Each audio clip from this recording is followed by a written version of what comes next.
प्रेम से बोलिए श्री सत्यनारायण भगवान की जय। आप सभी को पूर्णिमा की हार्दिक शुभकामनाएं।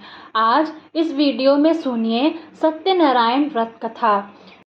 आइए गणपति भगवान का नाम लेकर कथा का प्रारंभ करते हैं। प्रेम से बोलिए श्री गणेश भगवान की जय, सत्यनारायण भगवान की जय। पहला अध्याय। एक समय नैमिषारण्य तीर्थ में शौनक आदि 88,000 ऋषियों ने श्री सुत जी से पूछा, हे प्रभु, इस कलयुग में वेद विद्या रहित मनुष्यों को प्रभु भक्ति किस प्रकार मिलेगी तथा उनका उद्धार कैसे होगा।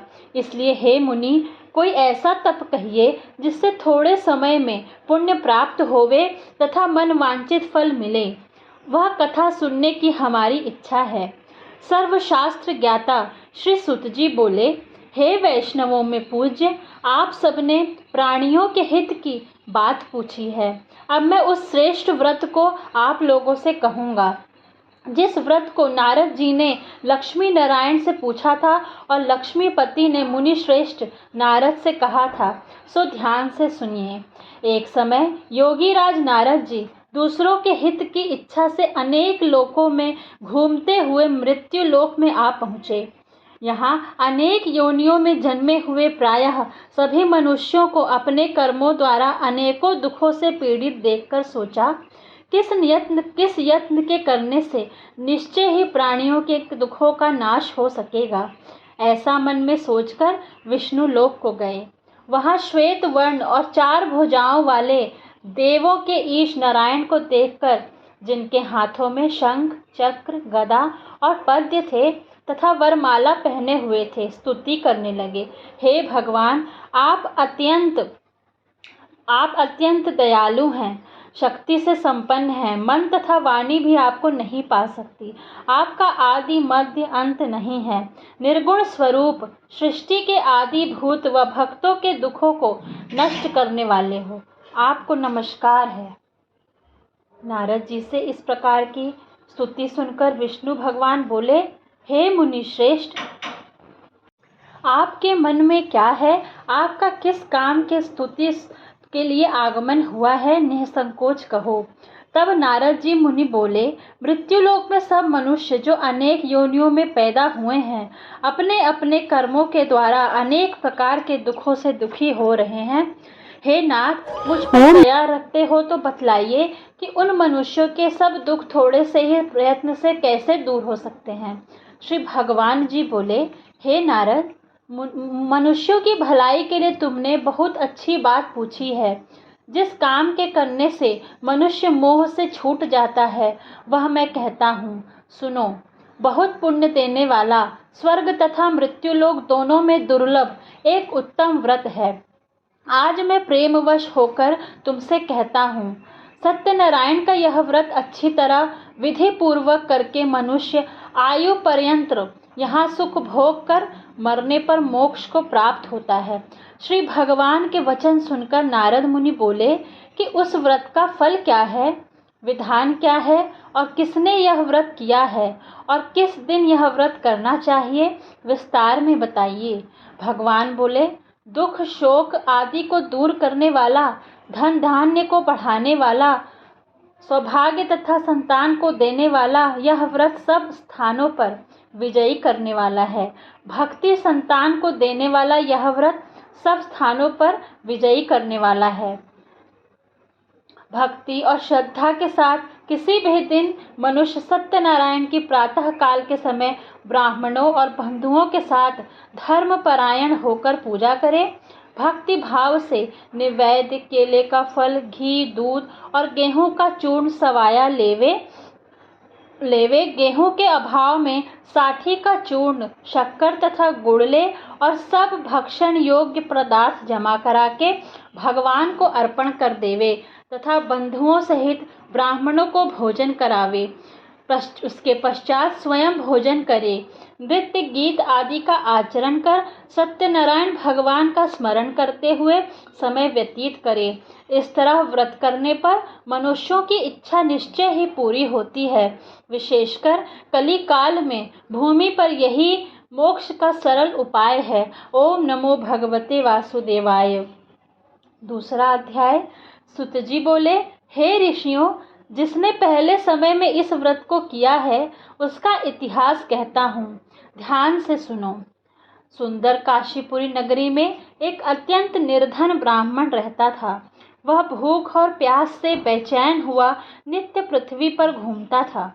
ब्राह्मणों से प्रेम करने वाले भगवान ने ब्राह्मण को दुखी देखकर बूढ़े ब्राह्मण का रूप धर उसके पास जा आदर के साथ पूछा, हे विप्र, नित्य दुखी हुआ पृथ्वी पर क्यों घूमते हो?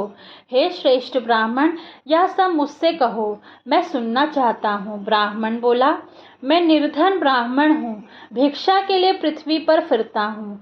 हे भगवान, यदि आप इसका उपाय जानते हो तो कृपया कर कहो। वृद्ध ब्राह्मण बोला कि सत्यनारायण भगवान मनोवांछित फल देने वाले हैं, इसलिए हे ब्राह्मण, तू उनका पूजन कर, जिसके करने से मनुष्य सब दुखों से मुक्त हो जाता है।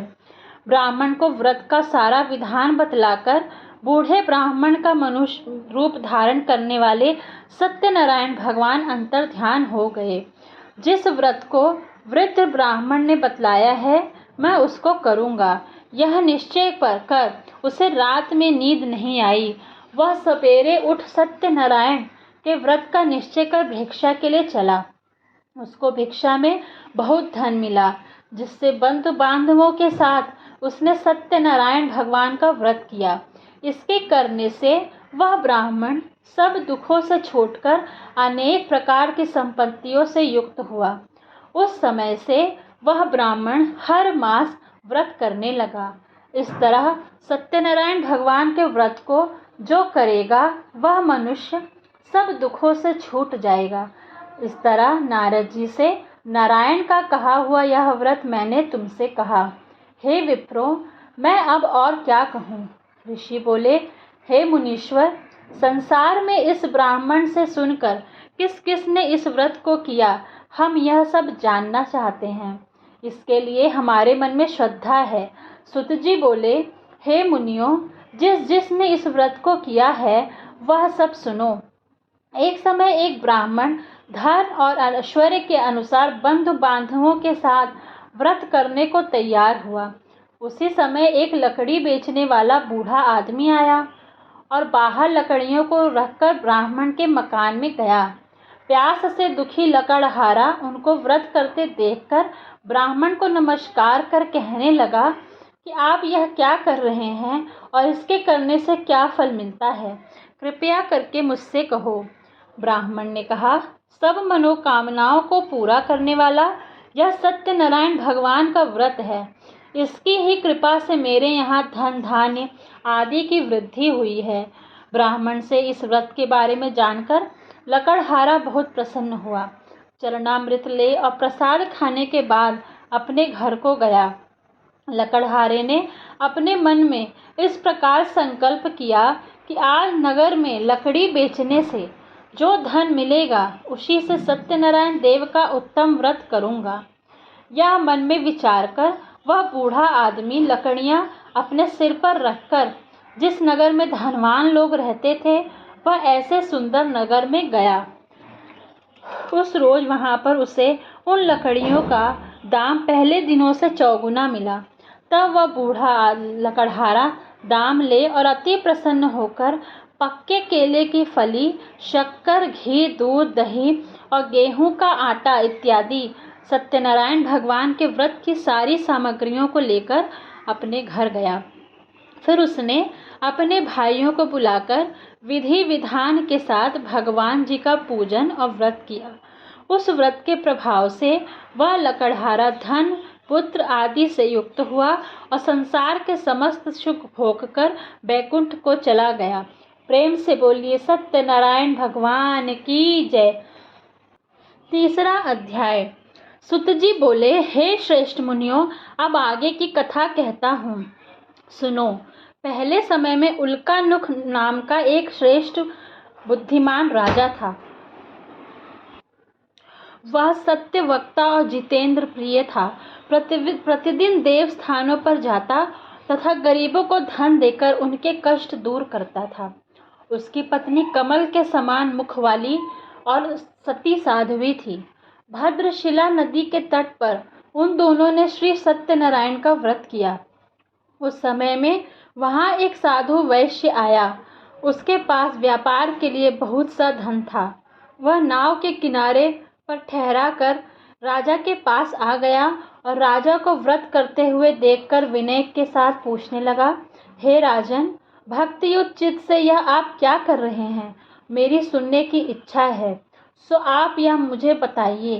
राजा बोले, हे साधु, अपने बांधवों के साथ पुत्रादि की प्राप्ति के लिए यह महाशक्तिवान सत्यनारायण भगवान का व्रत व पूजन किया जा रहा है।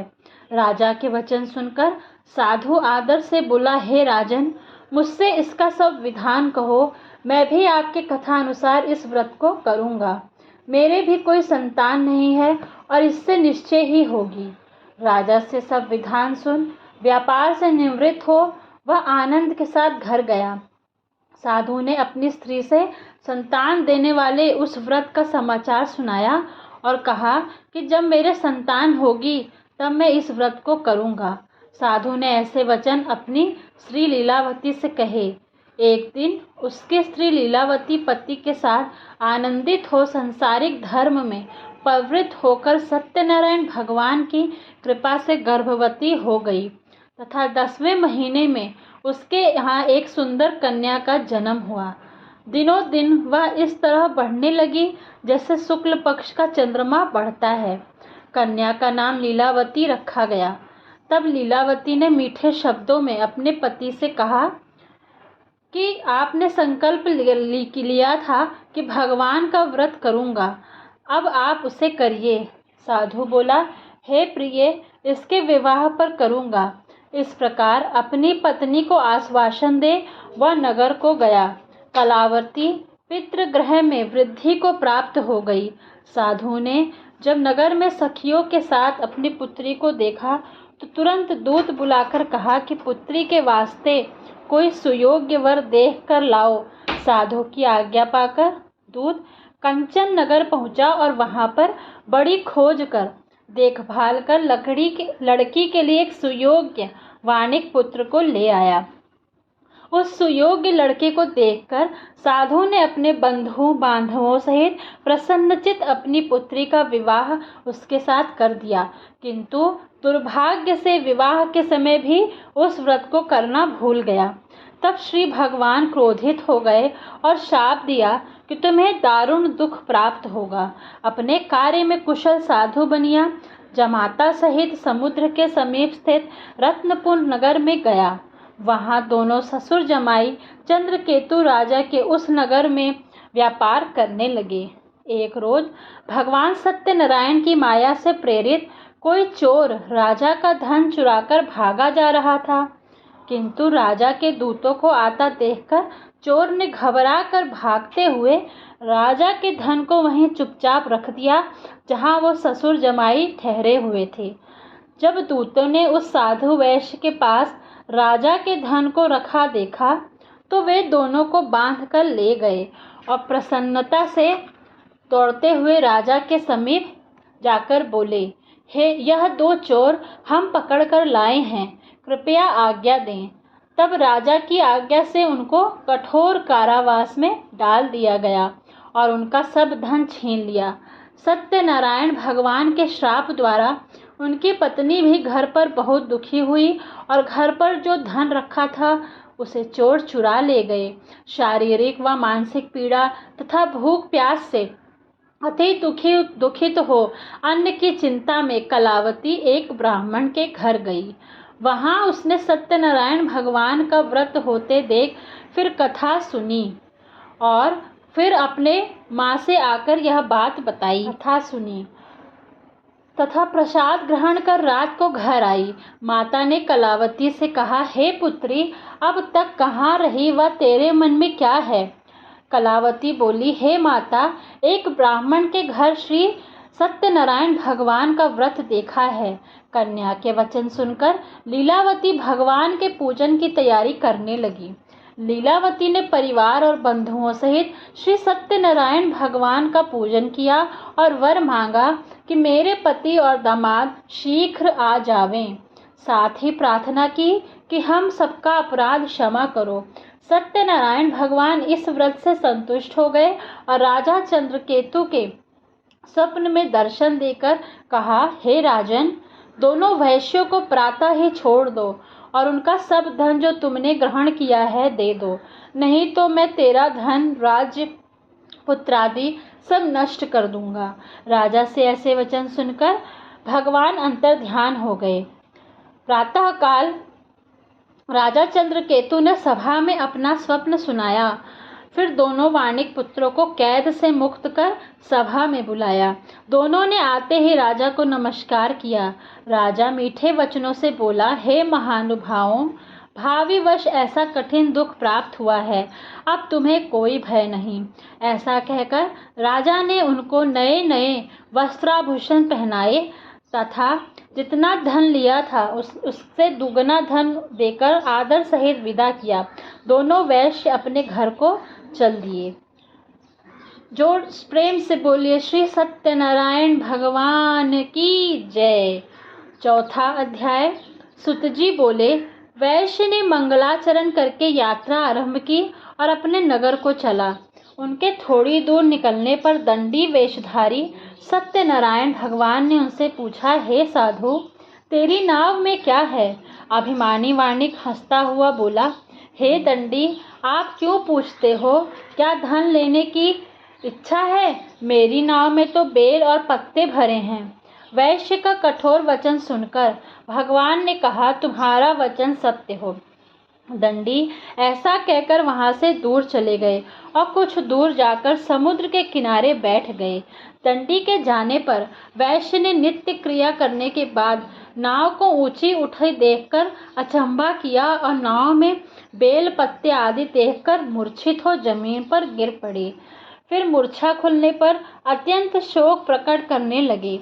तब उनका दामाद बोला कि आप शोक ना करें, ये दंडी का श्राप है, अतः उनकी शरण में चलना चाहिए, तभी हमारी मनोकामना पूर्ण होगी। दामाद के वचन सुनकर साधु वाणिक के पास पहुंचा और अत्यंत भक्ति भाव से नमस्कार करके बोला, हे भगवान, आपकी माया से मोहित ब्रह्मा आदि भी आपके रूप को नहीं जानते, तब मैं अज्ञानी कैसे जान सकता हूँ। आप प्रसन्न होइए, मैं सामर्थ्य के अनुसार आपकी पूजा करूँगा। मेरी रक्षा करो और पहले के समान नौका में धन भर दो। उससे भक्तियुक्त वचन सुनकर भगवान प्रसन्न हो उसकी इच्छा अनुसार वर देकर अंतर्ध्यान हो गए। तब उन्होंने नाव पर आकर देखा कि नाव धन से परिपूर्ण है। फिर वह भगवान सत्यनारायण का पूजन कर साथियों सहित अपने नगर को चले। जब अपने नगर के निकट पहुँचे तब दूत को घर भेजा। दूत ने साधु के घर जा उसकी स्त्री को नमस्कार कर कहा कि साधु अपने दामाद सहित इस नगर के समीप आ गए हैं। ऐसा वचन सुन साधु की स्त्री ने बड़े हर्ष के साथ सत्यदेव का पूजन कर पुत्री से कहा, मैं अपने पति के दर्शन को जाती हूँ, तो कार्य पूर्ण कर शीघ्र आना। माता के ऐसे वचन सुनकर कलावती प्रसाद छोड़कर पति के पास गई। प्रसाद की अवज्ञा के कारण महासत्यदेव रुष्ट हो गए। उसके पति को नाव सहित पानी में डुबा दिया। कलावती अपने पति को ना देखकर रोती हुई जमीन पर गिर गई। इस तरह नौका को डूबा हुआ तथा कन्या को रोता देख साधु दुखित हो बोला, हे प्रभु, मुझसे या मेरे परिवार से जो भी भूल हुई है उसे क्षमा करो। उसके दीन वचन सुनकर सत्यदेव प्रसन्न हो गए और आकाशवाणी हुई, हे साधु, तेरी कन्या मेरे प्रसाद को छोड़कर आई है, इसलिए इसका पति अदृश्य हुआ है। यदि वह घर जाकर प्रसाद खाकर लौट आए तो इसका पति अवश्य मिल जाएगा। ऐसी आकाशवाणी सुनकर कलावती ने घर पहुंचकर प्रसाद खाया, फिर आकर पति के दर्शन किए। तत्पश्चात साधु ने बंधु बांधवों सहित सत्यदेव का विधि पूर्वक पूजन किया। उस दिन से वह प्रत्येक पूर्णिमा को सत्यनारायण भगवान का पूजन एवं कथा करने लगा। फिर इस लोक का सुख भोग कर अंत में स्वर्गलोक को गया। प्रेम से बोलिए श्री सत्यनारायण भगवान की जय। 5वां अध्याय। सुत जी बोले, हे ऋषियों, मैं और भी कथा कहता हूँ, सुनो। प्रजापालन में लीन तुंगध्वज नाम का एक राजा था। उसने भी भगवान का प्रसाद त्याग कर बहुत दुख पाया। एक समय वन में जाकर वन्य पशुओं को मारकर बड़ के नीचे आया। वहां उसने ग्वालों को भक्ति भाव से बांधवों सहित सत्यनारायण का पूजन करते देखा। राजा को देखकर भी अभिमानवश कहा नहीं गया और वहां न नमस्कार ही किया। जब ग्वालों ने भगवान का प्रसाद उसके सामने रखा तो वह प्रसाद को त्याग कर अपनी सुंदर नगरी को चला गया। वहां उसने अपना सब कुछ नष्ट पाया तो वह जान गया कि यह सब भगवान ने ही किया है। तब वह विश्वास कर ग्वालों के समीप गया और विधि पूर्वक पूजन कर प्रसाद खाया तो सत्यदेव की कृपा से पहले जैसा सब हो गया। दीर्घ काल तक सुख भोग कर मरने पर वह स्वर्गलोक को गया। जो मनुष्य इस परम दुर्लभ व्रत को करेगा, भगवान की कृपा से उसे धन धान्य की प्राप्ति होती है तथा सब मनोरथ पूर्ण होकर अंत में वैकुंठ धाम को जाता है। जिन्होंने पहले इस व्रत को किया, अब उनके दूसरे जन्म की कथा कहता हूँ। वृद्ध शतानंद ब्राह्मण ने सुदामा का जन्म लेकर मोक्ष को पाया। उल्कानुक नाम का राजा दशरथ होकर वैकुंठ को प्राप्त हुए। साधु नाम के वैश्य ने मोरध्वज बनकर अपने पुत्र को आर्य से चीर कर मोक्ष को प्राप्त किया। महाराज तुंगध्वज ने स्वयं भू होकर भगवान में भक्ति युक्त कर्म कर मोक्ष प्राप्त किया। इति श्री सत्यनारायण व्रत कथायाम संपूर्णम। बोले सत्यनारायण भगवान की जय। श्री सत्य की आरती। जय लक्ष्मी रमणा स्वामी, जय लक्ष्मी रमणा। सत्यनारायण स्वामी, सत्यनारायण स्वामी, जनपातक हरणा। ओम जय लक्ष्मी रमणा। रतन जड़ित सिंहासन, अद्भुत छवि राजे। नारद करत निरंजन, घंटा ध्वनि बाजे। ओम जय लक्ष्मी रमणा। प्रकट भये कलि कारण, तुझको दर्श दियो। बूढ़ो ब्राह्मण बनकर, बूढ़ो बामन बनकर, कंचन महल कियो। ओम जय लक्ष्मी रमणा। दुर्बल भील कसाल, इन पर कृपा करी। चंद्रचूड़ एक राजा, चंद्रचूड़ एक राजा, जिनकी विपत्ति हरी। ओम जय लक्ष्मी रमणा। वैश्य मनोरथ पायो, श्रद्धा तज दीनी। सो फल भोग्यो प्रभु जी, सो फल भोग्यो प्रभु जी, ते सोती कीनी। ओम जय लक्ष्मी रमणा। भाव भक्ति के कारण, छिन छिन रूप धरियो। श्रद्धा धारण कीनी, श्रद्धा धारण कीनी, तिनको काज सरियो। ओम जय लक्ष्मी रमणा। ग्वाल बाल संग राजा, वन में भक्ति करी। मन वांछित फल दीनो, मन वांछित फल दीना। दीन दयाल हरि।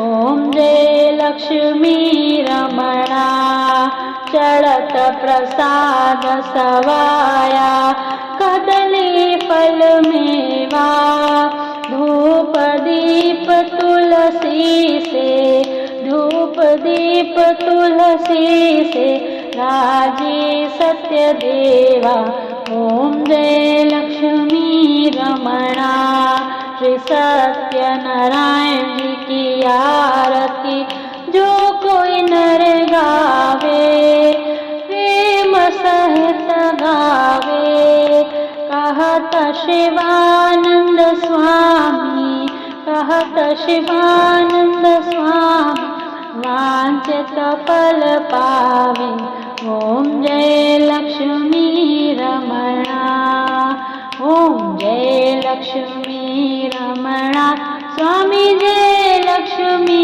रमणा सत्यनारायण स्वामी जनपातक हरणा ओम जय लक्ष्मी